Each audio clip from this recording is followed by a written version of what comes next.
Good morning my dear students, welcome to K classes online. I am Kishan Babariya. હવે આપણે last બે લેક્ચરમાં આપણે બેઝિક ઓફ બાયોલોજીની આપણે વાત કરી હતી.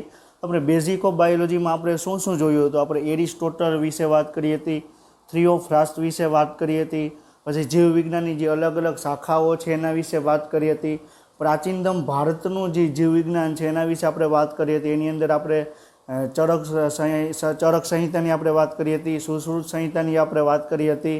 એના પછી આપણે જે સજીવ છે એની લાક્ષણિકતા શું હોય એના વિશે આપણે વાત કરી હતી. અને જે કોઈ પણ સજીવની અંદર એ 8 લાક્ષણિકતા જોવા મળે તો આપણે એને સજીવ કહેવામાં આવે, અને જો કોઈ પણ વસ્તુમાં એ લાક્ષણિકતા જોવા ન મળે તો આપણે એને નિર્જીવ કહેવામાં આવે. તો આપણે બેઝિક્સ ઓફ બાયોલોજીની અંદર આપણે બાયોલોજીનું એકદમ બેઝિક વસ્તુ આપણે માહિતી પ્રાપ્ત કરી હતી.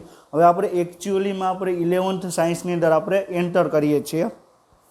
તો 11th સાયન્સની અંદર આપણે સ્ટાર્ટિંગમાં આપણે પહેલું ચેપ્ટર, બીજું ચેપ્ટર, ત્રીજું ચેપ્ટર આપણે એવી રીતે આપણે જોવાનું નથી. આપણે ત્રીજું એકમ ચાલુ કરીએ છીએ. ત્રીજું એકમ છે કોષ રચના અને કાર્ય. કયું એકમ છે? ત્રીજું એકમ છે, ત્રીજું યુનિટ છે એક કોષ રચના અને કાર્ય. તો હવે આપણે ત્રીજું યુનિટ છે એ આપણે શરૂઆત કરવા શું કામ શરૂઆત કરી? આપણે હમણાં જેમ જેમ આપણે આગળ વધશું એમ આપણે જોશું કે આપણે ત્રીજું ચેપ્ટર, જે આપણે ત્રીજું યુનિટ છે એ જ આપણે કેમ શરૂઆત કરી. તો આપણે ત્રીજું યુનિટ છે આપણે એને શરૂઆત કરીએ છીએ. તો આપણે ત્રીજા યુનિટની અંદર ટોટલ આપણે 3 ચેપ્ટર છે. ચેપ્ટર 8મું, ચેપ્ટર 9 અને ચેપ્ટર 10. ક્યાં ક્યાં ચેપ્ટર છે? ચેપ્ટર 8, ચેપ્ટર 9 અને ચેપ્ટર 10. બરાબર છે. તો 8, 9 અને 10 ચેપ્ટર છે આપણા આ યુનિટની અંદર.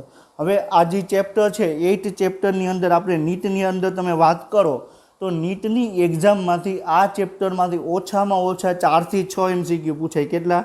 4 થી 6 MCQ આ યુનિટમાંથી પૂછાય છે, આ ચેપ્ટરમાંથી પૂછાય છે. કયું ચેપ્ટર? કોષ જીવનનો એકમ છે. એ ચેપ્ટરમાંથી નીટમાં ઓછામાં ઓછા 4 થી 6 MCQ પૂછાય છે. હવે આપણે 9મા ચેપ્ટરની વાત કરી કે જૈવિક અણુ.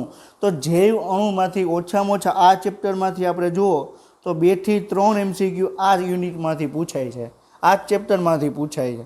હવે જે 10મું ચેપ્ટર છે કોષ ચક્ર અને કોષ વિભાજન, એમાંથી પણ ઓછામાં ઓછા 2 થી 3 MCQ પૂછાય છે. તો ટોટલ તમે જુઓ તો આ યુનિટ છે 3 યુનિટ, આ યુનિટની અંદર 3 ચેપ્ટર છે. આ 3 ચેપ્ટરની માંથી ઓછામાં ઓછા 10 થી 11 MCQ પૂછાય. હવે અત્યારે આપણે કોરોના વાયરસની સિચ્યુએશન છે એટલે અત્યાર સુધીમાં આપણે નીટ 2020ની એક્ઝામ હજી લેવાની નથી. અત્યારે ફાઇનલ એક્ઝામ છે એ 13 સપ્ટેમ્બરના રોજ લેવાની છે એવું ડિસાઇડ કરેલું છે. પરંતુ તે કોરોનાની સિચ્યુએશન એવી છે કે નીટની એક્ઝામ લઈ શકે કે ન લઈ શકે એ તો આપણે સમય ઉપર જ ખબર પડશે. પણ એ અત્યારે કોરોનાની સિચ્યુએશન એવી છે કે નીટની એક્ઝામ લગભગ 13મી સપ્ટેમ્બર પણ લેવાની શક્યતા ઓછી છે. તો આપણે તમે 2020 નીટની વાત કરો તો આ ચેપ્ટર જે 8મું ચેપ્ટર છે એમાંથી ઓછામાં ઓછા 5 MCQ પૂછાશે. કેટલા? 5 MCQ. પછી જે 9મું ચેપ્ટર છે એમાંથી 3 MCQ અને જે 10મું ચેપ્ટર છે એમાંથી 2 MCQ પૂછાવાની શક્યતા છે. તો તમે જુઓ તો આ યુનિટ છે ત્રીજું યુનિટ, એમાંથી ઓછામાં ઓછા કેટલા MCQ પૂછાય છે? 10 MCQ પૂછાશે આ યુનિટમાંથી. હવે બાયોલોજીની અંદર તમે વાત કરો, નીટની પેપર છે એની અંદર બાયોલોજીની વાત કરો તો બાયોલોજીમાંથી ટોટલ 90 MCQ આવે. કેટલા આવે? 90. તો 90 MCQમાંથી 10 MCQ તો આ 3 ચેપ્ટર કવર કરે. સમજાણું? આપણે 11માની અંદર ટોટલ 22 ચેપ્ટર છે અને 12માની અંદર ટોટલ 16 ચેપ્ટર છે. તો એ બધાય ચેપ્ટરમાંથી તો 90 MCQ પૂછાય અને એ 90માંથી 10 MCQ આ યુનિટ કવર કરે છે. તો મોસ્ટ IMP આ ચેપ્ટર છે અને મોસ્ટ IMP આ યુનિટ છે. અને અત્યાર સુધીમાં નીટનું પેપર નીકળ્યું હોય અને એવું બન્યું નથી કે આ ચેપ્ટરમાંથી કે આ યુનિટમાંથી MCQ નોમ નીકળ્યા હોય. ઓછામાં ઓછા 8મા ચેપ્ટરમાંથી 4 MCQ, 9મા ચેપ્ટરમાંથી 2 થી 3 અને 10મા ચેપ્ટરમાંથી પણ 2 થી 3 MCQ આવે જ છે અને આવે જ છે અને ફાઇનલ આવશે જ. તો આપણે આગળ વાત કરીએ. હવે આપણે 8મા ચેપ્ટરની આપણે શરૂઆત કરશું. પહેલાં આપણે 8મું ચેપ્ટર જોશું, એને રિલેટેડ 10મું ચેપ્ટર છે એ જોશું અને એના પછી આપણે 9મું ચેપ્ટર છે એ જોવાનું છે. તો પહેલાં આપણે 8મા ચેપ્ટરની વાત કરી. હજી 8મું ચેપ્ટર છે એ કોર ચેપ્ટર છે. કયું? કોર.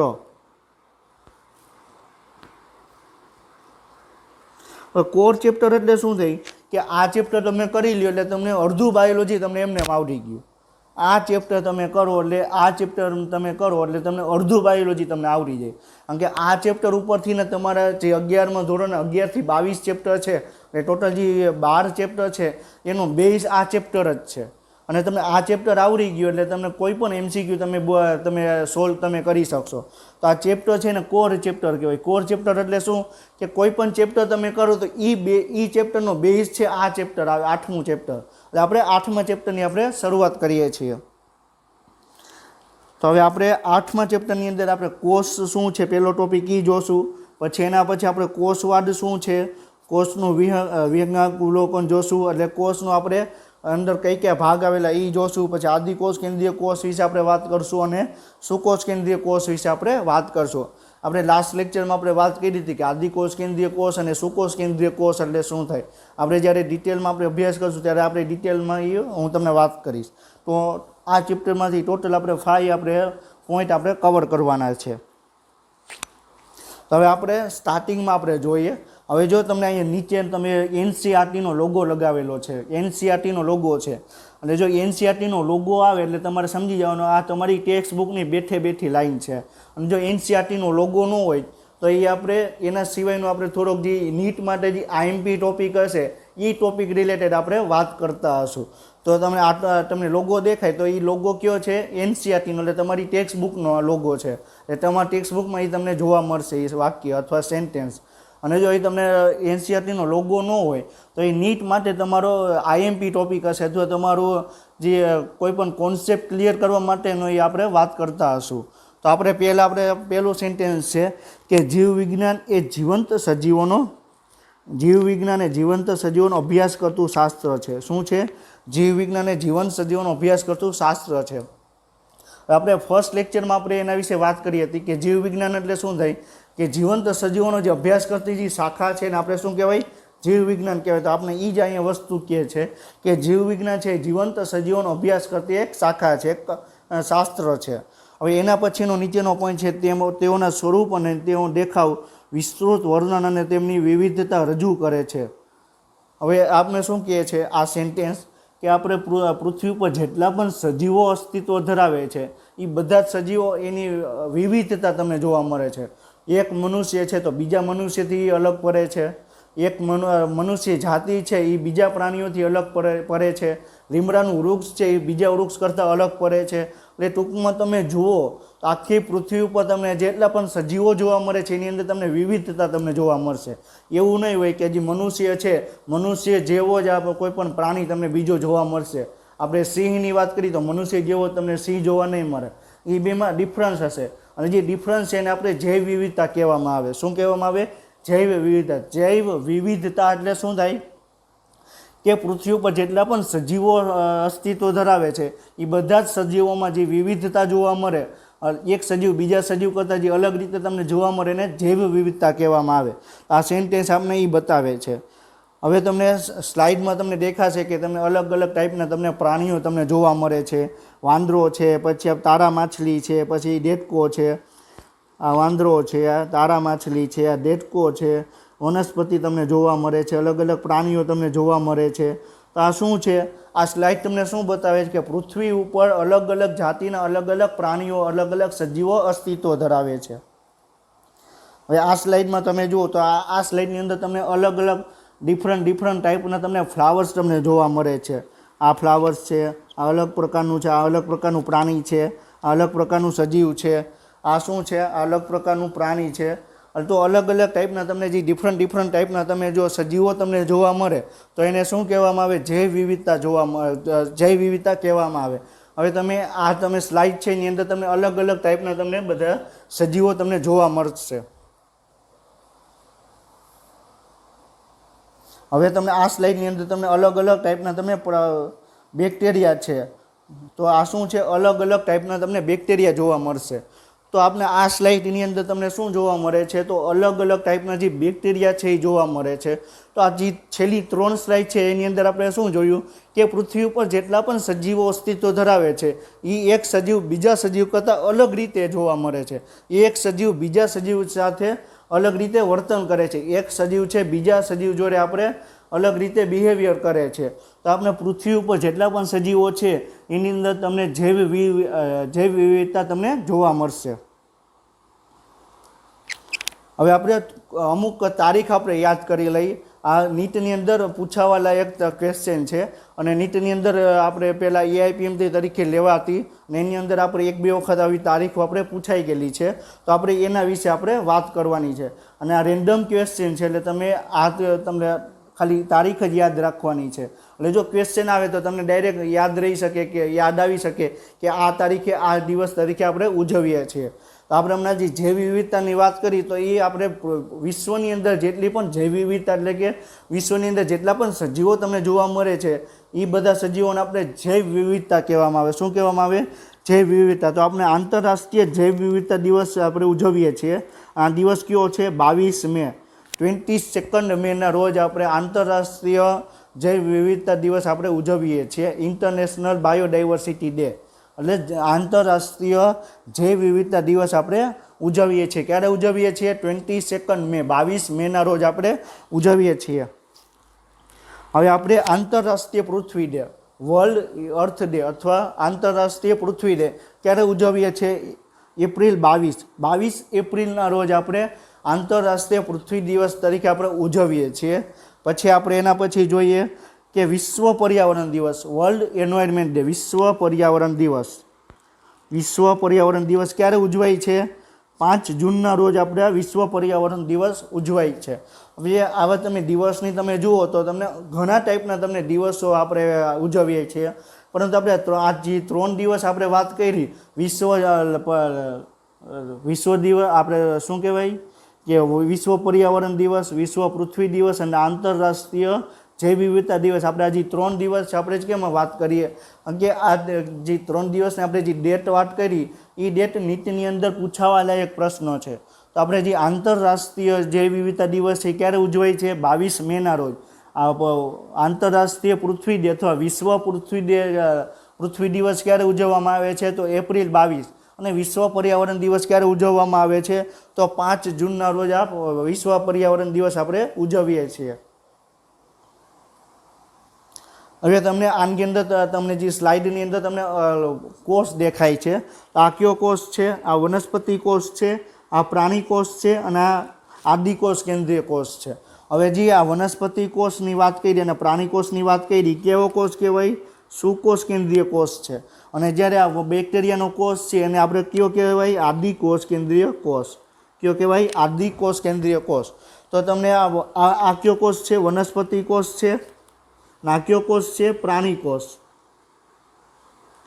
તો આપણે વનસ્પતિ કોષ વિશે આપણે એની જે અંગિકાઓ છે, વનસ્પતિ કોષની આપણે અંગિકાઓની વાત કરી તો ગોલ્ગી ગાય છે, કોષ કેન્દ્ર પટલ છે, મધ્ય પટલ, રસધાની છે, કોષ દિવાલ છે, કણાભસૂત્રો છે, હરિતકણ છે. આપણે એના વિશે આપણે એક અંગિકાઓ વિશે આપણે ડિટેલ્સમાં આપણે અભ્યાસ કરશું. પછી આપણે પ્રાણી કોષની વાત કરવામાં આવે તો પ્રાણી કોષમાં તમને લાઇઝોઝોમ જોવા મળે, રિબોઝોમ જોવા મળે, કણાભસૂત્રો જોવા મળે, કોષરસ જોવા મળે, કોષ કેન્દ્ર પટલ જોવા મળે, કોષ કેન્દ્રિકા જોવા મળે. તો જેટલા પણ અંગિકાઓની આપણે જે વાત કરવામાં આવે છે એ બધી અંગિકાઓ વિશે આપણે ડિટેલ્સમાં આપણે અભ્યાસ કરશું. પછી આપણે બેક્ટેરિયાના કોષને એટલે આદિકોષ કેન્દ્રની વાત કરીએ તો આ ફ્લેજેલા છે. પછી આ આપણે જે ડીએનએ જોવા મળે છે, આ કયું છે? ડીએનએ. બરાબર છે. અને આ ફ્લેજેલા છે. બરાબર છે. તો તમને આની અંદર અલગ અલગ પાર્ટ તમને જોવા મળશે. તો આપણે અલગ અલગ પાર્ટ વિશે આપણે ડિટેલ્સમાં આપણે અભ્યાસ કરશું. આપણે શું જોશું? આદિકોષ કેન્દ્રીય કોષ જોશું. એની અંદર આપણે બેક્ટેરિયા વિશે આપણે વાત કરશું. એ બેક્ટેરિયાના જેટલા પણ અંગિકાઓ પ્રેઝન્ટ છે એ અંગિકાઓ વિશે આપણે ડિટેલ્સમાં આપણે અભ્યાસ કરશું. પછી આપણે વનસ્પતિ કોષ છે અને પ્રાણી કોષ છે તો એની જે અલગ અલગ અંગિકાઓ આવેલી છે એની આપણે ડિટેલ્સમાં આપણે વાત કરશું. તો આપણે અત્યારે હું તમને જે બતાવું છું ખાલી ઓવરવ્યૂ ટાઈપનું છે આ સ્લાઇડ કે આપણે આ ચેપ્ટરની અંદર આપણે આ અંગિકાઓ વિશે આપણે અભ્યાસ કરશું, એના વિશે વાત કરવાની છે. હવે આપણે એક બીજો આપણે ટોપિક જોઈએ કે એકમ અને જીવનનો સ્ત્રોત. ટોપિકનું નામ શું છે? એકમ અને જીવનનો સ્ત્રોત. હવે તમે મનુષ્યની આપણે વાત કરો તો મનુષ્યનું શરીર છે એ કોષોનું બનેલું છે. શેનું બનેલું છે? કોષોનું બનેલું છે.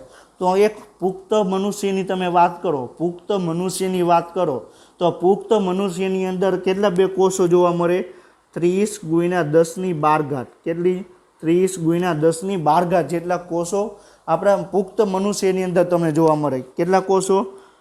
30×10^12. હવે જે આટલા આપણા પુખ્ત મનુષ્ય છે એની અંદર આટલા કોષ જોવા મળે. હવે આ કોષની અંદર તમને અલગ અલગ 200 ટાઈપના કોષ જોવા મળે. કેટલા? 200 ટાઈપના કોષ તમને જોવા મળે. તો જે આપણે મકાન બનાવવું હોય તો એનો પાયો આપણે મકાનનો નાનો એકમ કયો કહેવાય? આપણે જે એનાથી મકાન બનાવીએ, ઈંટથી મકાન બનાવીએ તો ઈંટ એ મકાનનો નાનામાં નાનો પાયો કહેવાય. હવે જે આપણે કોષની વાત કરીએ તો કોષ છે એ સજીવનો નાનામાં નાનો એકમ કહેવાય. કોઈ પણ એક કોષી સજીવ હોય તો એ એક કોષી સજીવ હોય એ કોષનો જ બનેલો હોય. બહુકોષી સજીવ હોય તો એ પણ કોષનો જ બનેલો છે. એટલે કોષ છે એ જે સજીવનો નાનામાં નાનો એકમ છે અને કોષ છે એ જીવનનો રચનાત્મક અને ક્રિયાત્મક એકમ છે. કોષથીને જ આખું શરીરની રચના થશે અને કોષથીને જ આખું શરીર કાર્ય કરશે. એટલે કોષને શું કહેવામાં આવે? શરીરનો કોષ છે એને જીવનનો રચનાત્મક અને ક્રિયાત્મક એકમ તરીકે આપણે ઓળખીએ છીએ. આમાં શું કીધું છે? માનવ શરીરમાં કરોડો કોષો આવેલા છે અને તે જીવનનું સૌથી નાનું કાર્યાત્મક એકમ છે. આપણે જે વાત કરી ને કે કોષ છે રચનાત્મક અને ક્રિયાત્મક એકમ છે, તો રચનાત્મક એટલે શું? શરીરનો રચના કોનાથી થાય? કોષ દ્વારા થાય. અને કાર્યાત્મક એટલે શું? શરીરનું કાર્ય કોણ કરે? કોષ દ્વારા જ જોવા મળે. તો તે જીવનનું નાનું જીવંત માળખું છે અને માહિતીની અદલા બદલી કરે છે અને પ્રોટીન બનાવે છે. હવે કોષ છે એને કોઈ પણ એક જગ્યાએથી બીજી જગ્યાએ માહિતીનું આદાન પ્રદાન કરવું હોય તો એ કોષ દ્વારા જ કરી શકાય, બ્લડ દ્વારા કરી શકાય. તો કોષ છે એક કોષમાંથી બીજા કોષમાં માહિતી પહોંચાડવી હોય તો આપણે શું કરવું પડે? એને આપણે માહિતીનું આદાન પ્રદાન કર્યું કહેવાય. જે નવા કોષ ઉત્પન્ન કરે છે તે આપણા વારસાગત આનુવંશિક બંધારણ DNA રૂપમાં પસાર થાય છે. હવે એક કોષ છે, હવે કોષનું કોષ વિભાજન થાય એટલે 2 કોષ બને. હવે આ 2 કોષ છે, હવે આ એક કોષની અંદર જે DNA પ્રેઝન્ટ હોય એ જ DNA આની અંદર જવાનું છે અને આની અંદર જશે. તો જે એક કોષમાંથી જે 2 કોષ બન્યા તો બંને કોષમાં પોતપોતાનું DNA જશે. તો જે આ DNA છે એ શું કરે? એક પેઢીમાંથી બીજી પેઢીમાં વારસાગત લક્ષણોનું વહન કરે. તો જે આ પોઈન્ટ છે એ શું કહેવા માંગે છે? એક પેઢીમાંથી બીજી પેઢીમાં વારસાગત લક્ષણોનું વહન કોણ કરે? DNA દ્વારા કરવામાં આવે છે. પછી શું કહે છે? વિશિષ્ટ કોષોનું સુવ્યવસ્થિત જૂથ સ્નાયુ અથવા યકૃત જેવા કોષોનું અંગોનું નિર્માણ કરે છે. સ્નાયુ અથવા યકૃત જેવા અંગોનું નિર્માણ કરે છે. હવે આપણે એક કોષ છે, બરોબર છે, તો એ કોષ છે એ બધા એ જ ટાઈપના કોષો ભેગા મળીને એક પેશીની રચના કરે. કોની રચના કરે? પેશી. હવે જે પેશીની રચના કરે એવી ઘણી બધી પેશીની ભેગી મળી એક અંગનું રચના કરે. તો શું કહેવા મળે છે? આવી એક ટાઈપની પેશી ભેગી મળી કોની રચના કરે? અંગ. અથવા આપણે યકૃતની વાત કરી તો યકૃતની રચના કરે. સમજાણું? તો યકૃત છે એ શું છે? યકૃત કોષોનું બનેલું છે. તો પહેલાં એક યકૃત કોષ આવેલા હોય, એક સરખા યકૃત કોષો ભેગા મળી યકૃતની પેશી બનાવે અને એક સરખી યકૃતની પેશી ભેગી મળી અને આપણે આખું યકૃત અંગની રચના કરે. તો આ શું કહેવા માગે છે કે એક કોષ છે એ બધા ભેગા મળીને પેશીની રચના કરે અને બધી પેશી છે એ આખા અંગની રચના કરે. એટલે તમને જે પેશી છે એ એકદમ ભેગી તમને જોવા મળે. હવે તમે આપણે યકૃત અંગની વાત કરી તો યકૃત અંગ છે એને એક કોષ અહીંયા પ્રેઝન્ટ હોય, એક કોષ અહીંયા પ્રેઝન્ટ હોય, એક કોષ અહીંયા પ્રેઝન્ટ હોય, એક કોષ અહીંયા પ્રેઝન્ટ હોય, એક કોષ અહીંયા પ્રેઝન્ટ હોય. એવું ન બને. સુવ્યવસ્થિત ગોઠવાયેલું હોય. સુવ્યવસ્થિત એટલે શું હોય કે એક કોષ અહીંયા છે, એક કોષ અહીંયા છે, એક કોષ આમ ટૂંકમાં એ નજીક ગોઠવાયેલા હોય અને આખી પેશીની તમને રચના કરે. તો આ શું થયું? તો વિશિષ્ટ કોષો છે એટલે કોષોનું વિશિષ્ટ રૂપાંતર થયું અને એ શેમાં રૂપાંતર થયું? સ્પેશિયલ કોષમાં, એટલે વિશિષ્ટ કોષોમાં રૂપાંતર થયું અને વિશિષ્ટ કોષો ભેગા મળી પેશીની રચના કરે અને એ પેશી ભેગી મળીને યકૃત જેવા અંગની રચના કરે. ફેફસાની રચના કરે, પછી આપણે હૃદયની રચના કરે તો હૃદયની અંદર રદ કોષો આવેલા હોય. ક્યાં આવેલા હોય? રદ કોષો આવેલા હોય. તો એવી રીતે જે આપણા શરીરની અંદર જેટલા પણ અંગો હાજર છે એ બધા અંગોમાં કઈ રીતે અંગો બને? કોષ છે, કોષમાંથી પેશી બને, પેશીમાંથી આખું અંગની રચના કરે. તો આ વાક્ય છે એ તમને એવી રીતે કહેવા માગે છે કે કોષમાંથી પેશી અને પેશીમાંથી અંગની રચના થાય અને એ જે કોષો ગોઠવાયેલી સુવ્યવસ્થિત રીતે કોષો ગોઠવાયેલા હોય. હવે આપણે અહીંયા આપણે NCERTની અંદર આવી ગયા. હવે આ પહેલું સેન્ટેન્સ શું કહેવા માગે છે? કોષવાદ. આપણે કોષવાદ એટલે શું થયું? આપણે અમને સ્ટાર્ટિંગમાં વાત કરી કે કોષવાદ એટલે શું થયું કે કોષ છે એ જીવનનો નાનામાં એકમ છે. અને બીજી આપણે શું વાત કરી કે કોષ છે સજીવનો રચનાત્મક અને ક્રિયાત્મક એકમ કોષ છે. તો આ બે વાક્ય છે એ કોષવાદ કહેવામાં આવે. આપણે ડિટેલ્સમાં આપણે આગળ સ્ટડી કરશું કે કોષવાદ એટલે શું થાય, પરંતુ અત્યારે હું ખાલી કોષવાદ એટલે આપણે બે વાક્ય અત્યારે યાદ રાખો. કોષવાદ એટલે શું થાય કે જીવનનો નાનામાં એકમ કયો થયો? કોષ થયો. હવે સજીવનો રચનાત્મક અને ક્રિયાત્મક એકમ કોષ થયો, તેને કોષવાદ કહેવામાં આવે. તો જે આ પરિકલ્પના છે વિવિધ સ્વરૂપોમાં રહેલ એકતાને દર્શાવે છે, એટલે કે જીવનના બધા જ સ્વરૂપો કોષીય સંગઠન બનાવે છે. હવે આ સેન્ટેન્સ તમે શું કહેવા માગે છે? આપણે જે આગળના સેન્ટેન્સની વાત કરી એ જ અર્થ છે કે કોષો બધા ભેગા મળી પેશીની રચના કરે અને બધી પેશી રચના ભેગી મળી અંગની રચના કરે. અંગ છે એ અંગતંત્ર, અને અંગતંત્ર છે એ આપણે આખું શરીરની રચના કરે. હવે એક કોષ છે એમાંથી ઘણી બધી પેશી બની. હવે પેશીમાંથી આપણે યકૃત જેવા અંગ બન્યા, ફેફસા જેવા અંગ બન્યા, પછી હૃદય જેવા અંગ બન્યા. તો આ જે બધા અલગ અલગ જે આપણે જે છે અંગો, એ બધા અંગો મળીને આખું માનવ શરીરની રચના કરી. તો આપણે ખાલી માનવ શરીરને આપણે ઉદાહરણ આપ્યું. તો અલગ અલગ સજીવમાં એવી રીતે બધા કોષો ભેગા મળીને આખું માનવ શરીર આખું શરીરની રચના કરે. તો જે વાક્ય છે એ તમને એવું કહેવા માગે છે કે કોષમાંથી પહેલાં શું બન્યું? પેશી, પેશીમાંથી અંગ બન્યું, અંગમાંથી અંગતંત્ર, અને અંગતંત્રમાંથી આખું શરીર. તો જે આ વાક્ય છે એ કહેવા માગે છે. પછી બીજું વાક્ય છે કોષવાદ જીવનના તથ્યો. કોષવાદ જીવનના તથ્યોનો રહસ્યનો બોધ પેદા કરે છે, એટલે કે દેહ ધાર્મિક અને વર્તનાત્મક પ્રક્રિયાઓમાં રહસ્યનો બોધ ઉત્પન્ન કરે છે. હવે આપણો કોષ છે, આપણે આ સેન્ટેન્સ શું કહેવા માગીએ છીએ? કોષ છે એ માહિતીનું આદાન પ્રદાન કરે છે. આ એક કોષ છે ને એની બાજુમાં બીજો કોષ છે. તો હવે આ કોષ છે આ કોષને માહિતી આપશે, અને આ કોષ છે એ આ કોષને માહિતી આપશે. તો એક કોષ છે એ કોષમાંથી બીજા કોષમાં એનું માહિતીનું આદાન પ્રદાન થશે. એટલે કઈ રીતે એનું આદાન પ્રદાન થાય? તો અત્યાર સુધીમાં એક રહસ્ય છે, એમાંથી રહસ્યમાંથી આપણે અમુક જ વસ્તુ આપણે એની જાણી શક્યા છીએ, અને અમુક વસ્તુ આપણે જાણી શક્યા નથી, એટલે એને આપણે રહસ્ય કીધું છે. આ તો ટેક્સ્ટ બુક શું કહેવા માગીએ છીએ? તો એક કોષ છે એ બીજા કોષ સાથે કઈ રીતે વ્યવહાર કરે છે, કઈ રીતે કમ્યુનિકેટ કરે છે, કઈ રીતે વાતચીત કરે છે, એ એક પ્રકારનું રહસ્ય છે. એના વિશે આપણે વાત કરવામાં આવે છે. હવે આપણે બીજી રીતે આપણે આ સેન્ટેન્સને સમજીએ કે તમે એક અમેઝોનનું તમે નામ સાંભળ્યું જ હશે. હવે તમને ઓનલાઈન વસ્તુ લેવામાં તમને ઇન્ટરેસ્ટ છે, તો તમે અમેઝોનમાંથી તમારી એક શૂઝ મંગાવ્યા. હવે તમે આજે તમે શૂઝ મંગાવ્યો એટલે તમને 3 કે 4 દિવસ પછી શૂઝ છે એ તમને એક અમેઝોનના જે ડિલિવરી બોય હશે એ તમને આપીને વહી જશે. તો તમારી ઘરે તમારા શૂઝ આવી ગયા. હવે તમારી પાડોશમાં બીજો એક ચિંટુ નામનો એક તમારો બેસ્ટ ફ્રેન્ડ રહે છે. હવે એ ચિંટુએ એને વોચ મંગાવી. તો જે અમેઝોનનો જે ડિલિવરી બોય હતો એ ચિંટુને વોચ આપી ગયો. પછી એના પાડોશમાં બીજો એક ટપ્પુ નામનો એક એનો જ બેસ્ટ ફ્રેન્ડ રહેતો હતો. તો હવે ટપ્પુએ બીજું એને ગમે કાંઈક વસ્તુ મંગાવી, આપણે મોબાઈલની સમજી લો. તો એને એક મોબાઈલ લીધો અને મોબાઈલ એને ઓનલાઈન લીધો. તો જે અમેઝોનનો જે ડિલિવરી બોય હતો એ ટપ્પુને મોબાઈલ ઘરે દેવા ગયો.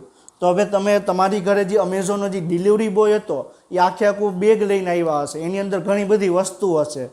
તો એ વસ્તુમાંથી તમને શૂઝ જ આપ્યા. ચિંટુને શું આપ્યો? એને વોચ આપી. અને જે ટપ્પુ હતો ટપ્પુને શું આપ્યું? તો એને જે વસ્તુ મગાવી હતી એ વસ્તુ આપી. બરોબર છે. એને મોબાઈલ મગાવ્યો તો મોબાઈલ આપ્યો. તો એવું બન્યું કે જે અમેઝોનનો જે ડિલિવરી બોય હતો એ ટપ્પુને જે મોબાઈલ આપવાનો હતો એ મોબાઈલ તમને આપી દીધો, અને તમારો જે વસ્તુ હતી એ ચિંટુને આપી દીધી, ચિંટુની વસ્તુ હતી એ ટપ્પુને આપી દીધી. એવું બન્યું? એવું ન બને. શું કામ? કારણ કે અમેઝોનના જે ડિલિવરી બોય છે એને ખબર છે કે તમે શૂઝ મગાવ્યા છે, ચિંટુએ વોચ મગાવેલી છે, અને ટપ્પુ છે એને મોબાઈલ મગાવેલો છે. તો એને ખબર છે. તો આપણા શરીરમાં એ સેમ ટુ સેમ વસ્તુ આપણા શરીરમાં થાય. માની લો કે મને હાથ દુખે છે, તો હાથ દુખે છે તો મને એનું પેઇન કિલરની દવા લો. તો દવા છે આપણું દવા લીધા પછી આપણા જઠરની અંદર જવાની છે. તો જઠરમાં એના જે રસો છે બરાબર, એના જે રસાયણો છે એ મુક્ત થશે. હવે જઠરમાંથી એ રસાયણો છે ખાલી હાથમાં જ્યાં દુખે છે એ ભાગમાં જઈને જ કાર્ય કરશે. એ બીજા હાથમાં કે બીજા પગમાં કે બીજા શરીરના કોઈ પણ અંગમાં નહીં જાય. શું કામ નહીં જાય? કારણ કે એ જે રસાયણ છે એને ખબર છે કે આ વ્યક્તિને ખાલી હાથમાં જ દુખે છે, તો આપણે એને જગ્યાએ એને ભાગમાં જશું અને આપણે એને રિકવર કરી દેશું. તો સેમ ટુ સેમ તો એ જઠરમાંથી હાર્ટ સુધી પહોંચ્યા કઈ રીતે, તો એક કોષમાંથી બીજા કોષમાં એને માહિતી આપી. એટલે શું થયું, આ કોષ છે, હવે આ કોષમાંથી આ કોષમાં માહિતી આપી, એવી રીતે બીજો કોષ હોય એમાંથી ત્રીજો કોષ, એવી રીતે આમ સતત માહિતીનું એક કોષમાંથી બીજા, બીજામાંથી ત્રીજા, ત્રીજામાંથી ચોથા કોષનું આદાન પ્રદાન થતું હોય. તો જે છે આ સેન્ટેન્સ શું કહેવા માગે છે, તો જે આ એક કોષમાંથી બીજા, બીજા કોષમાંથી ત્રીજા કોષમાં જે માહિતીનું આદાન પ્રદાન છે એ એક પ્રકારનું રહસ્ય છે. રહસ્ય છે એટલે શું કે એમાંથી અમુક વસ્તુ જ આપણે જાણી શક્યા છીએ અને અમુક વસ્તુ જે આપણે જાણી શક્યા નથી, એટલે એને એક પ્રકારનું રહસ્ય કીધું છે. તો પછી એના પછીનું સેન્ટેન્સ શું કહેવા માગે છે કે આ રહસ્ય જીવંત તથ્યોના કોષીય સંગઠનની અખંડતાની આવશ્યકતા હતી. હવે એક કોષ છે, હવે એક કોષમાંથી આપણે બીજા કોષમાં માહિતી આપી તો ક્યારે આપી શકીએ, તો એક કોષ છે બીજા કોષની બાજુમાં રહેતો હોય તો એ માહિતી આપી શકે. હવે તમે ઘરમાં રહ્યો છો, હવે ઘરમાંથી તમારે ઘરમાં કંઈ પ્રોબ્લેમ આવ્યો એટલે માની લો કે ગમે કંઈ થયું તમારા ઘરમાં, તમે એકલા છો અને કોઈ ચોર આવી ગયું, તો તમે ચોરને તમે ઘરમાં તમે બૂમાબૂમ પાડશો તો પહેલાં કોણ આવશે, તમારા પાડોશી તમારી ઘરે આવશે જોવા કે શું થયું. આ તમારું ઘર છે, બરાબર છે. હવે તમારી પાડોશમાં રહેતો વ્યક્તિ જ આવશે. હવે તમારે અહીંથી અહીંયા સુધીનો જે દૂરનો વ્યક્તિ છે એ તો તમારી ઘરે અત્યારે નથી આવી જવાનો, તો એ ખબર કેમ પડે કે આ તો ડાયરેક્ટ એ જે તમારા પાડોશી છે તમારા ઘરમાં આવી ગયા. તો જે છેલ્લું સેન્ટેન્સ શું કહેવા માગીએ છીએ કે આપણે એક જગ્યાએથી આપણે બીજી જગ્યાએ જવું હોય તો એક આપણે કોષને આપણે એમ વાત કરી કે જઠરમાંથી જે રસાયણ ઉત્પન્ન થયું એ રસાયણ હાથના ભાગમાં ગયું, તો એ કઈ રીતે ગયું, ડાયરેક્ટ એ રસાયણ છે ઉડીને ડાયરેક્ટ હાથના ભાગમાં નથી ગયું, એ જઠરના કોષોમાંથી એક પછી કોષોમાંથી આગળ વધી એ હાથના અંગોના જે કોષ છે એના સુધી પહોંચ્યું છે. આ સેન્ટેન્સ શું કહેવા માગે છે, તો એ કોષીય સંગઠનની વાત કરે છે. હવે જો કોષ સંગઠન હશે તો જ એક કોષમાંથી બીજા કોષમાં, બીજામાંથી ત્રીજા, ને એવી રીતે આગળ વધી શકશે. સમજાય છે? હવે આપણે આગળની વાત કરીએ તો દેહધાર્મિક અને વર્તનાત્મક પ્રક્રિયાઓનો સમજવાનો અભ્યાસ કરવા માટે કોઈપણ વ્યક્તિને ભૌતિક રાસાયણિક પ્રસ્તાવ સ્વીકારવાનો આવે. હવે આપણા શરીરની અંદર જેટલી પણ પ્રક્રિયાઓ થાય છે એ પ્રક્રિયાઓ ક્યાં કોની અંદર થાય છે તો કોષની અંદર થાય છે. ક્યાં થાય છે, આપણી શરીરમાં જેટલી પણ પ્રક્રિયાઓ થાય છે એ બધી પ્રક્રિયાઓ ક્યાં થાય છે, કોષની અંદર થાય છે. તો હવે કોષ છે, તમે એવું આપણે જેટલા પણ શરીરમાં આપણે વાત કરી કે હમણાં થોડીક વાર પહેલાં વાત કરી કે આપણા શરીરમાં ઓછામાં ઓછા 200 પ્રકારના કોષો જોવા મળે છે. તો બધા જ જેટલા પણ 200 પ્રકારના કોષો છે એ એક સરખા પ્રકારના કોષો જોવા નહીં મળે. એનો તમને અલગ અલગ આકાર તમને જોવા મળશે, એનું અલગ અલગ કદ તમને જોવા મળશે, એની અંદર જે પણ રસાયણો છે એ બધામાં અલગ અલગ તમને ટાઈપમાં જોવા મળશે. આપણે માની લો કે હૃદયના કોષો છે તો હૃદયના કોષોની અંદર જે પ્રોટીન હાજર છે એ જ પ્રોટીન આપણે જઠરના કે યકૃતના જે કોષો છે એની અંદર હાજર નહીં હોય.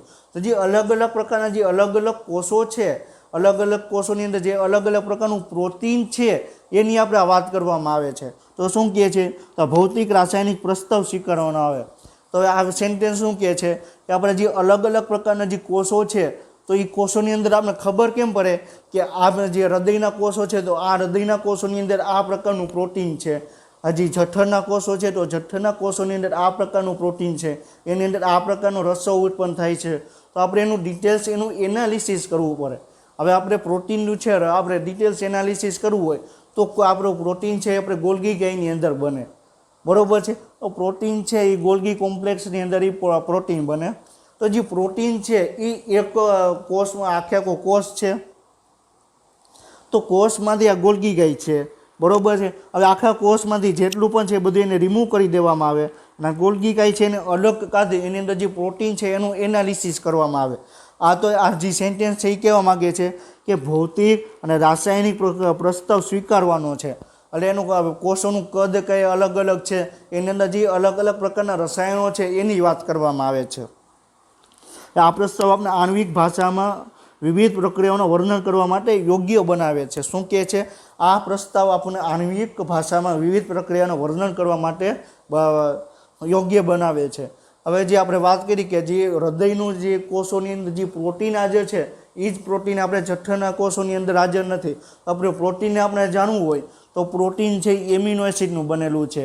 તો પહેલાં ડીએનએમાંથી આરએનએ બને, આરએનએમાંથી પ્રોટીન બને અને ઘણા બધા એમિનો એસિડ ભેગા મળીને પ્રોટીન બનાવે. તો જે પ્રોટીન છે એની અંદર તમને કાર્બન, પ્રોટીનની આપણે વાત કરીએ તો પ્રોટીનની અંદર તમને કાર્બન, હાઇડ્રોજન, નાઇટ્રોજન એવા બધા તમને જે કાર્બનિક રસાયણો છે, કાર્બનિક પદાર્થો છે એ તમને જોવા મળશે. તો શું વાત કરે છે કે આપણે આણ્વીય ભાષામાં પ્રક્રિયા છે યોગ્ય બનાવે.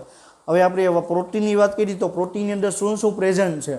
ગ્લુકોઝની વાત કરીએ તો ગ્લુકોઝની અંદર કાર્બન, હાઇડ્રોજન અને ઓક્સિજન પ્રેઝન્ટ છે. એ તમને આણ્વિક સ્તરે તમને પહોંચાડશે. ડીએનએની અંદર શું શું છે એ એના રિલેટેડ તમને વાત કરવા માગે છે. આપણે કોષની અંદર જેટલી પણ અંગિકાઓ છે, અંગિકાઓની અંદર જેટલા પણ રસાયણો બને છે એ રસાયણો અણુના આધારે આપણે જોવા મળે છે. આપણે વાત કરી કે આપણે તમે ફિઝિક્સમાં તમે વાત કરી હશે કે પ્રોટોન છે, ઇલેક્ટ્રોન છે, ન્યુટ્રોન છે. તો એ શું થયું? આણ્વીય સ્તર સુધીનું વિજ્ઞાન થયું. તો આપણે કોષની અંદર વાત કરી તો જે કોષની અંદર જેટલા પણ પ્રોટીન છે, લિપિડ છે, જેટલા પણ જૈવિક અણુ છે એને આપણે બાયોમોલિક્યુલ્સ છે એને આપણે શું કહેવાય? આણ્વીય આધાર કહેવાય. જે ડીએનએ છે એના આપણે શું કહેવાય? આણ્વીય આધાર કહેવાય.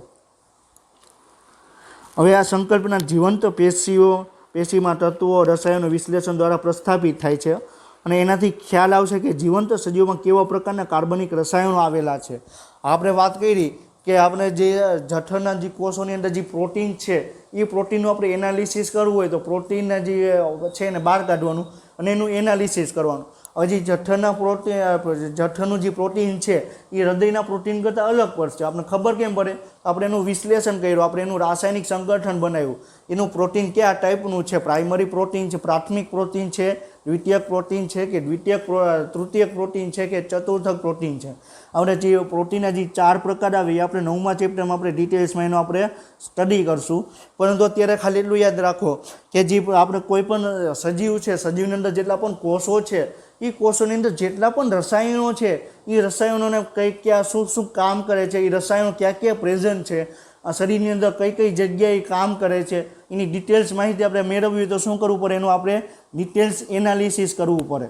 તો આ વાક્ય છે એ શું કહેવા માગે છે કે એનું ડિટેલ્સ એનાલિસિસ કર્યા પછી આપણને ખબર પડશે કે એની અંદર કયા ટાઈપના કાર્બનિક રસાયણો હાજર છે. હવે આપણે એટલું ભણ્યા પછી આપણે ઘણા પ્રશ્ન એ થાય કે આપણે જે રસાયણોની વાત કરીએ, આપણે જે શરીરની અંદર કાર્બોહાઈડ્રેટ છે, પ્રોટીન છે, ચરબી છે, લિપિડ છે, ફેટી એસિડ છે, એમિનો એસિડ છે, આ બધા રસાયણો આપણા શરીરમાં શું કામ હાજર છે? આ કોષની અંદર આ રસાયણો છે એનું શું કરી રહ્યા છે? એટલે એ આપણા શરીરની અંદર શું કામ પ્રેઝન્ટ છે? કેમ? એનું કારણ શું છે? આપણા કોષની અંદર એ પ્રેઝન્ટ છે એ આપણે ડિટેલ્સમાં આપણે 9મા ચેપ્ટરની અંદર આપણે વાત કરશું. કેવી રીતે તે સામૂહિક દેહધાર્મિક પ્રક્રિયાઓ જેવી કે પાચન, ઉત્સર્જન, સ્મૃતિ, રક્ષણ, ઓળખાણ વગેરે કરે છે. હજી આપણે આ પ્રક્રિયા છે, પાચન છે, આપણે ખોરાક લીધા પછીનું પાચન કઈ રીતે થાય છે, પછી જે વધારાના જે દ્રવ્યો છે એનું ઉત્સર્ગ દ્રવ્ય કઈ રીતે થાય છે, આપણે કોઈ પણ વસ્તુને આપણે ઇઝીલી આપણે કઈ રીતે યાદ રાખી શકીએ છીએ, આપણે બહારના જે બેક્ટેરિયા કે વાયરસ છે એનું આપણું શરીર કઈ રીતે પ્રોટેક્ટ એટલે રક્ષણ મેળવીએ છીએ અને આપણે કઈ રીતે એકબીજાને ઓળખીએ છીએ. તો એ આ પ્રક્રિયા છે, પાચન છે, ઉત્સર્જન છે, ઓળખાણ છે, સ્મૃતિ છે, એ બધી જ જે પ્રક્રિયા છે એ કોષ લેવલે કઈ રીતે થાય, પેશી લેવલે કઈ રીતે થાય, અંગ લેવલે કઈ રીતે થાય અને અંગતંત્ર અને સજીવ લેવલે કઈ રીતે થાય એ આપણે જોવાનું છે. આખી આપણે જે પ્રક્રિયાની વાત કરી કે પાચન છે, ઉત્સર્જન છે, એ કોષ લેવલે કઈ રીતે થાય, પેશી લેવલે કઈ રીતે થાય, અંગ લેવલે કઈ રીતે થાય, પછી આપણે અંગતંત્ર અને સજીવ લેવલે કઈ રીતે થાય એ આપણે એનો અભ્યાસ કરવાનો આવે. પછી આપણે જે બધી જ દેહધાર્મિક પ્રક્રિયાઓનો આણ્વીય આધાર શું છે? અહીંયા ટાઈપિંગ મિસ્ટેક છે, આવીય નથી, આણ્વીય છે. શું છે? આણ્વીય. એટલે અણુના જે આપણે વાત કરીએ, જે આપણે જે બધી પ્રક્રિયાની વાત કરી, પાચન છે, ઉત્સર્જન છે, એનો આણ્વીય આધાર શું છે? એનો છેલ્લામાં છેલ્લો અણુ શું છે? કાર્બન છે, હાઇડ્રોજન છે, ઓક્સિજન છે, નાઇટ્રોજન છે, એ બધું આણ્વીય આધાર શું છે આપણે એના વિશે આપણે વાત કરવાની છે. અને આપણા મનમાં આવા ઘણા બધા પ્રશ્નો ઊભા થાય. હવે આપણે વાત કરવામાં આવે છે કોઈ પણ બીમારી દરમિયાન ઉત્પન્ન થતી સામાન્ય પ્રક્રિયાઓનું પર વર્ણન કરે છે. શું કહે છે? કોઈ પણ બીમારી દરમિયાન ઉત્પન્ન થતી અસામાન્ય પ્રક્રિયાઓનું વર્ણન કરે છે. હવે આપણે માની લો કે આપણે મલેરિયા થયા તો મલેરિયા છે આપણે ખબર કેમ પડે કે મલેરિયા થયો, કે મલેરિયાના જે જંતુ છે એ આપણા શરીરની અંદર એન્ટર થઈ ગયા પછી આપણા શરીરની અંદર એ શું કાર્ય કરે છે જેનાથી આપણા શરીરના જે રસાયણો છે એ વધે અથવા ઘટે છે, તો આપણે એનું શું કહેવાય, તો આપણે રોગ થાય. આપણે મલેરિયાની અંદર જે આપણા જે બ્લડ સેલ છે એનું પ્રમાણ ઘટી જાય એટલે આપણે એ રોગ થયો કહેવાય. તો આપણે COVID-19 અત્યારે છે, તો COVID-19 આખા વિશ્વમાં એ ફેલાયેલો છે. તો આ COVID-19નો વાયરસ આપણા કોરોના વાયરસ છે આપણા બોડીની અંદર એન્ટર થાય, તમને ખબર કેમ પડે કે આ વાયરસ છે એ આપણા શરીરની અંદર એન્ટર થયો છે અને આપણે આ રોગ થયો છે, કે એ વાયરસ એન્ટર થયા પછી એ પોતપોતાનું કામ કરે અને જેથી એનું જે પ્રકાર છે એનું આપણા શરીરમાં જે નોર્મલ વેલ્યુ છે એનું વધવા અથવા ઘટવા માટે કોઈ પણ રસાયણની આપણે એને અલગ રીતે લઈએ કે અત્યારે આપણે ફર્નિચર બનાવવું હોય તો ફર્નિચર બનાવવા માટે આપણે વૃક્ષોને આપણે કાપવા પડે અને વૃક્ષોમાંથી આપણે ફર્નિચર બનાવીએ છીએ. હવે જ્યારે આની શરૂઆત થઈ ફર્નિચર બનાવવાની, લાકડામાંથી ફર્નિચર બનાવવાની, તો ત્યાં આપણે શું કરતા કે આડેધડ આપણે છે વૃક્ષો કાપવા માંડ્યા. હવે એની અસર શું થઈ કે અત્યારે આપણે ગ્લોબલ વોર્મિંગ જોવા મળે છે. આપણે તાપમાનમાં પૃથ્વીનું જે સરેરાશ તાપમાન છે એ વધવા માંડ્યું છે. આપણા વિશ્વના ઘણા જગ્યાએ અનરાધાર વરસાદ થાય તો અમુક જગ્યાએ દુકાળ જેવી સ્થિતિ જોવા મળે. તો આપણે જ્યારે વૃક્ષ કાપવાની શરૂઆત કરી ત્યારે આપણને નહોતી ખબર કે આની અસર આવી થશે. તો એવી જ રીતે આપણા શરીરની અંદર કોઈ પણ બેક્ટેરિયા એન્ટર થાય તો ત્યારે આપણે ખબર ન પડે કે આ પ્રકારનું બેક્ટેરિયા છે, આ પ્રકારની સમસ્યા ઉત્પન્ન કરશે.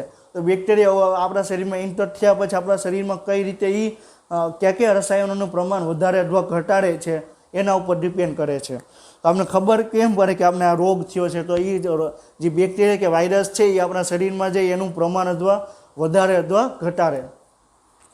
પછી શું કહેવા માગે છે કે જીવંત સજીવોના ભૌતિક રાસાયણિક સંકલ્પનાને સમજવા અને અભ્યાસની જે પ્રક્રિયા છે એને શું કહેવાય, અવનટ જીવવિજ્ઞાન કહેવાય. આ IMP ક્વેશ્ચન છે, અવનટ જીવવિજ્ઞાન. અવનટ જીવવિજ્ઞાન એટલે શું કહેવાય, રિડક્શનિસ્ટ બાયોલોજી. કયું કહેવાય, રિડક્શનિસ્ટ બાયોલોજી. રિડક્શનિસ્ટ બાયોલોજી એટલે શું, હવે તમે કેમેસ્ટ્રીની અંદર તમે ભણી ગયા છો ઓક્સિડેશન ને રિડક્શન પ્રક્રિયા. હવે રિડક્શનની જે પ્રક્રિયા છે એ આ શબ્દ રિલેટેડ છે. હવે રિડક્શન એટલે શું, કોઈ પણ પ્રમાણ ઘટાડવું. હવે આપણે જે કોઈ પણ આપણે વાત કરી કે આ કઈ રીતે પ્રોસેસ થાય છે, આપણે કોષીયની આપણે વાત કરી તો પ્રોટીનનું નિર્માણ કઈ રીતે થાય છે, તો આપણે ખબર કેમ પડે આ પ્રોટીનનું નિર્માણ થયું. હવે મારા શરીરમાં જે આ ત્વચા છે તો ત્વચાની અંદર પ્રોટીનનું નિર્માણ કઈ રીતે થાય આપણે ખબર કેમ પડે. આ અંગૂઠો છે તો અંગૂઠામાં પ્રોટીનનું નિર્માણ કઈ રીતે થાય ખબર કેમ પડે. તો શું કરવું પડે, જે અંગૂઠો છે એ ક્યાંક પેશીનું બનેલું છે, એ પેશીની અંદર ક્યાંક કોષો આવેલા છે અને કોષોની અંદર કયા પ્રકારનું રસાયણ હાજર છે અને કયા પ્રકારનું પ્રોટીન બનાવશે એ તમારે જોવું પડે. આપણે શું જોવું પડે, તો આપણે શું ઊંધે આપણે પ્રોસિજર કરવી પડે. આપણે જોવું હોય કે આ અંગૂઠામાં આપણે કયા પ્રકારનું પ્રોટીન બને છે તો આપણે શું કરવું પડે, તો અંગૂઠાની જે ત્વચા છે એ ત્વચાની અંદર કયા પ્રકારના કોષો હાજર છે એ આપણે પહેલાં જોવું પડે અને એ કોષોની અંદર કયા પ્રકારની અંગિકાઓ હાજર છે અને એ અંગિકાઓની અંદર આપણે કયા ટાઈપના પ્રોટીન બનાવીએ છીએ એની આપણે સમજીએ તો આપણે ખબર પડે કે અંગૂઠાની અંદર આપણે આ પ્રોટીન તમને જોવા મળે. તમે ઘણી વખત તમે ભણ્યા હશો કે વાળની અંદર આ ટાઈપનું પ્રોટીન જોવા મળે, ફેફસાની અંદર આ ટાઈપનું પ્રોટીન જોવા મળે. તો ખબર કેમ પડે, આપણે ફેફસું અહીંયા તમે મૂકી દીધું અહીંયા તો તમને ખબર પડે કે ફેફસાને જઈને તમને ખબર પડી જાય કે આ ફેફસાની અંદર આ ટાઈપનું પ્રોટીન છે. હૃદય લઈ આવીને અહીંયા તમને મૂકી દઈએ તો તમને ખબર પડે કે આ હૃદયની અંદર આ ટાઈપનું પ્રોટીન છે. યકૃત લઈ આવીને અહીંયા મૂકી દે તો તમને ખબર પડે કે યકૃતની અંદર આ પ્રોટીન છે. તો તમને ખબર કેમ પડે, ફેફસાની અંદર, હૃદયની અંદર, યકૃતની અંદર આ પ્રકારના પ્રોટીન છે. તો એનું આપણે ડિટેલ્સ એનાલિસિસ કરવું પડે. તો એનાલિસિસ કઈ રીતે કરવું પડે, યકૃત છે તો યકૃતનો એક કોષ લઈ એની અંદર કયા અંગિકાઓ આવેલી છે અને અંગિકાઓની અંદર કયા પ્રકારના પ્રોટીન બને છે એ આપણે જોઈ તો આપણને ખબર પડે. તો આપણે ઊંડી પ્રોસિજર કરવી પડે.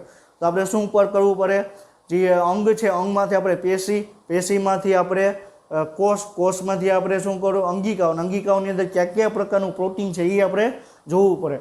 તો જે શબ્દ છે અવનત જીવવિજ્ઞાન એટલે શું થાય કે આપણે ઊંધી પ્રોસિજર કરવાની. આપણે કોઈ પણ રસાયણને જાણવું છે તો આપણે કોષમાંથી આપણે કોઈ પણ પ્રોટીનને આપણે કોઈ પણ રસાયણ છે એના વિશે જાણવું હોય તો આપણે શું કરવું પડે, શરીરમાંથી પેશીમાંથી અંગ અંગમાંથી શરીરમાંથી અંગ અને અંગમાંથી પેશી, પેશીમાંથી કોષ અને કોષમાંથી કોષીય અંગિકાઓ અને કોષીય અંગિકાઓમાંથી આપણે ખબર પડે કે આ પ્રોટીન કયા ટાઈપનું છે. તો જે અવનત જીવ વિજ્ઞાન એટલે શું થાય કે આપણે ઊંધી પ્રોસિજર કરવાની. કોઈ પણ રસાયણ વિશે આપણે જાણવું હોય તો આપણે એની ઊંધી પ્રોસિજર કરવાની, તો આપણે એ રસાયણ વિશે આપણે જાણી શકીએ. તો જીવ વિજ્ઞાનને સમજવા માટે ભૌતિક તેમજ રસાયણ શાસ્ત્રની પદ્ધતિઓ તેમજ સંકલ્પનાનો ઉપયોગ કરવામાં આવે. હવે આપણે જે વાત કરવામાં આવે છે, આપણે જીવ વિજ્ઞાનને તમારે સમજવું હોય તો એની તમારે ભૌતિક વિજ્ઞાન અને રસાયણ વિજ્ઞાન, ફિઝિક્સ અને કેમિસ્ટ્રી બંને સાથે લઈને તમારે એનો અભ્યાસ કરવો પડે.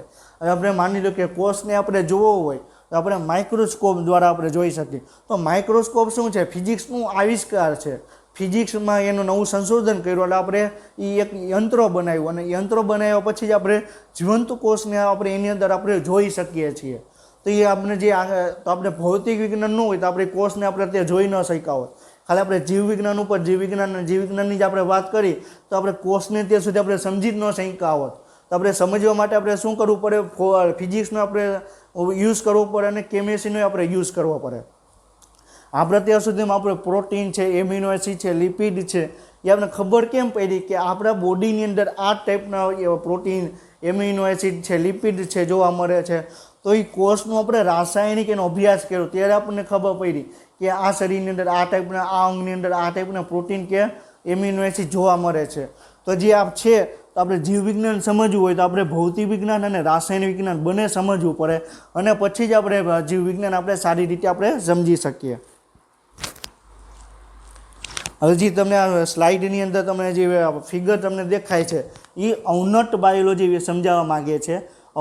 રિડક્ટનિસ્ટ બાયોલોજી સમજવા માગે છે. તો આપણે રિડક્ટનિસ્ટ બાયોલોજી સમજવું હોય તો આપણે શું કરવું પડે?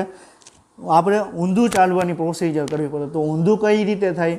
તો શું કરવું પડે? આ શરીર છે તો આપણે શરીરમાંથી આપણે શું કરવું પડે? આ શરીર છે તો શરીરને આપણે એના અંગો તરફ આપણે જવું પડે. અંગો ક્યાં ક્યાં છે?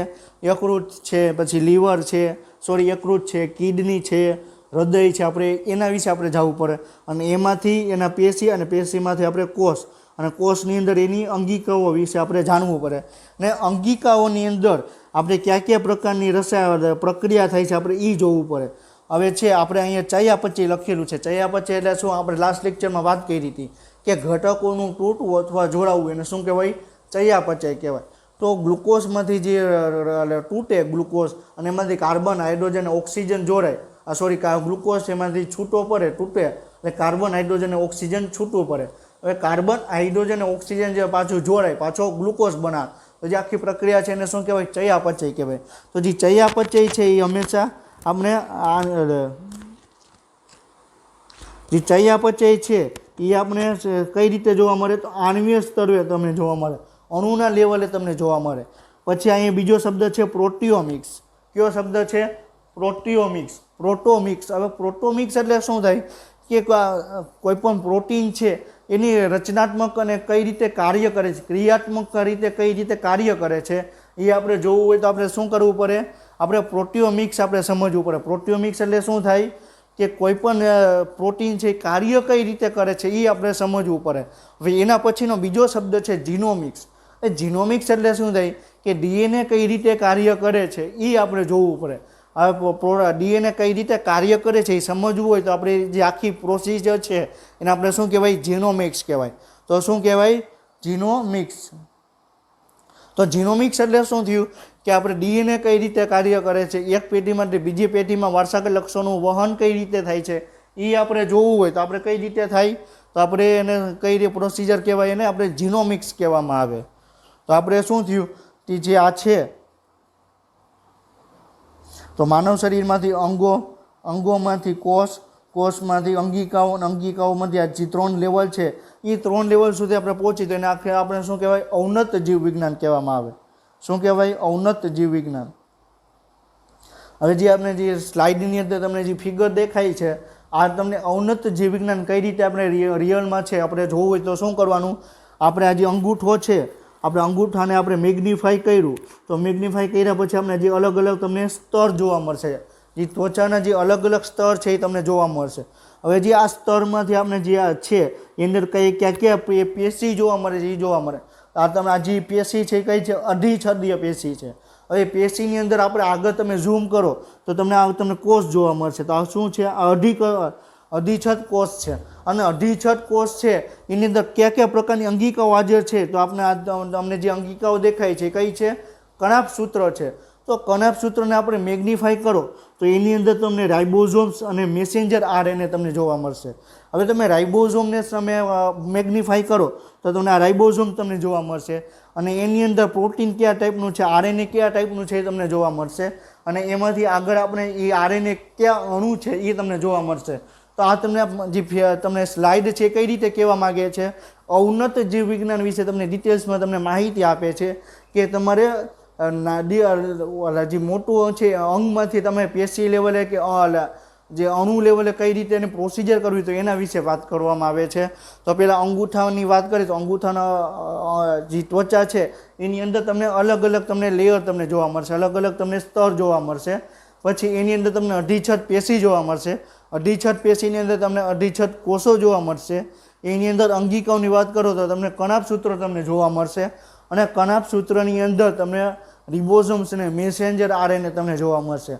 આ જે મેસેન્જર આરએનએ તમે મેગ્નિફાય કરો તો તમને એની અંદર તમને આરએનએ અથવા પ્રોટીન તમને જોવા મળશે. એ કઈ રીતે કાર્ય કરે છે એ એક આખો આણ્વીય સ્તર થઈ ગયો. તો જે આ સ્તર છે શું થઈ ગયું? આણ્વીય સ્તર છે. તો આપણે જે વાત કરી આપણે શેના વિશે વાત કરવામાં આવી? તો અવનત જીવ વિજ્ઞાન છે એના વિશે આપણે વાત કરવામાં આવી. તો આપણે આજનો લેક્ચર આપણે અહીંયા કમ્પ્લીટ કરીએ છીએ. હવે તમે નેક્સ્ટ લેક્ચર સુધી તમે વાંચતા રહ્યો અને તમે નીટની એક્ઝામમાં તમે સારા માર્ક્સ આવે એના માટે તમે તૈયારી કરતા રહ્યો. આ ચેપ્ટર છે તમારે જેવું તેવું ચેપ્ટર નથી. આ ચેપ્ટરમાંથી ઓછામાં ઓછા 4 થી 5 MCQ પૂછાય છે. અને 2020 નીટની વાત કરવામાં આવે, નીટ 2020ની વાત કરવામાં આવે તો આ ચેપ્ટરમાંથી ઓછામાં ઓછા 5 MCQ પૂછાશે. એટલે આ ચેપ્ટર છે એમાંથી આઈએમપી ચેપ્ટર છે. એટલે તમે આની તૈયારી તમે કરતા રહ્યો. અને તમને કાંઈ પણ ન સમજાય તો તમે મને નીચે કોમેન્ટમાં તમે લખી કહેજો કે શું પ્રોબ્લેમ છે. આપણે એના વિશે આપણે ડિટેલ્સમાં આપણે વાત કરશું.